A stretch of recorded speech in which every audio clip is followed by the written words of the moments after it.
Thanks, everyone. I didn't bring a PowerPoint, but I brought a colorful dress that you all can look at while I'm here.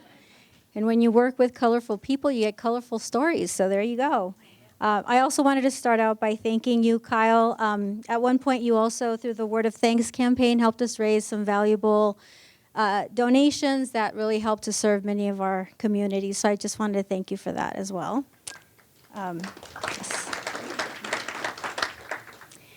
So I'm going to share a story about myself that then ties into how journalists can better partner with our community to tell stories. So as the eldest child of Mexican immigrants, I was the first person in my family to learn English, and so I became the family interpreter. I shared this experience last year in a TED Talk, how my mother, rest in peace, would take me with her to the many businesses that would often overcharge her, and she would wait for me to let them know that she expected a full refund.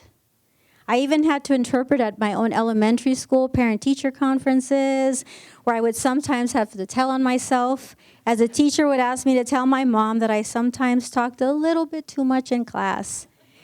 And I was also the interpreter when my mother would challenge why the school held me back in the remedial group when I was clearly outperforming the top kids in the class. I'm sharing these stories to illustrate how those with the least institutional power are precisely the experts that can best explain the challenges and obstacles that they have experienced and describe the solutions that work best for their families and communities. They are also the ones who can best describe the gaps between good intentions and the places where they have felt disempowered or unheard. In fact, it's precisely because many institutions, systems, and policies were not created with us in mind that we have a unique perspective on how these can be irrelevant and ineffective, and we can also highlight our resilience and ability to overcome these challenges. Journalists can better represent the voice of the people by seeking the perspectives of those directly impacted by issues and of those who are working on solutions in their own communities. But how can Colorado journalists build trust with our communities, especially when they can't speak the language? Just like I was a bridge for my mother, Colorado journalists could bridge some of these gaps by partnering with Promotoras. Promotoras are women who live and work in the communities that they serve.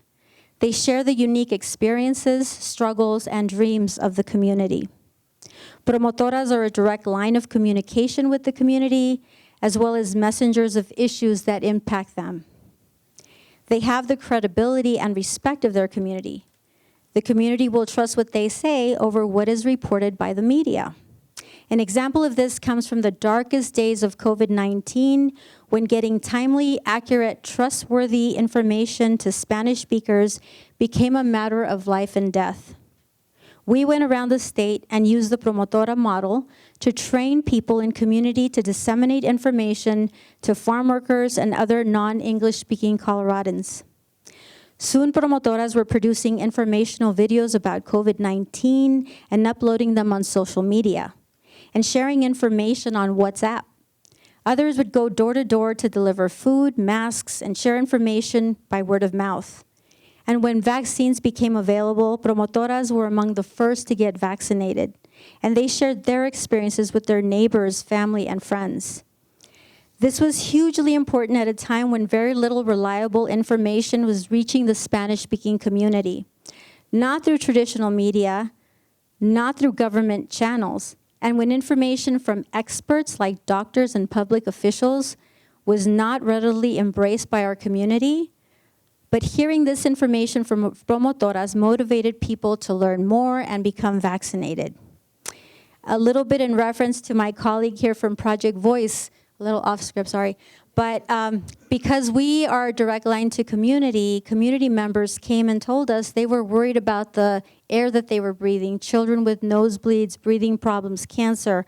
And they asked us to take on this monumental project as a small nonprofit organization to do air monitoring independently.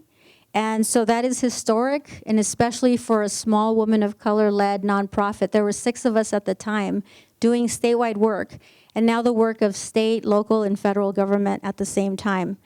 And so a lot of the stories that were covered only the data and talked to the scientists. We would have preferred for reporters to talk to the people who were impacted, to hear their stories, and to humanize the issue. As we think about the future of local news and civic information in our state, especially as we think about local news as an ecosystem, I would encourage all of us to consider the role of promotoras. They bring hugely valuable two-way connections between hard-to-reach communities and the larger community. They bring insights into institutional failures for those with least power, and they make it possible to disseminate important information in times of emergency or crisis, one of the most important functions of local news. In 5 years, a healthy news ecosystem would include newsrooms and partnering with promotoras as translators, as connectors, and even compensating them for their time, expertise, and social capital. These are not transactional relationships. Your typical source-reporter relationship is not enough. I challenge all of us to think of these roles and the value that they bring as you consider who belongs in the newsroom in order to represent and reach all of Colorado's residents. Thank you.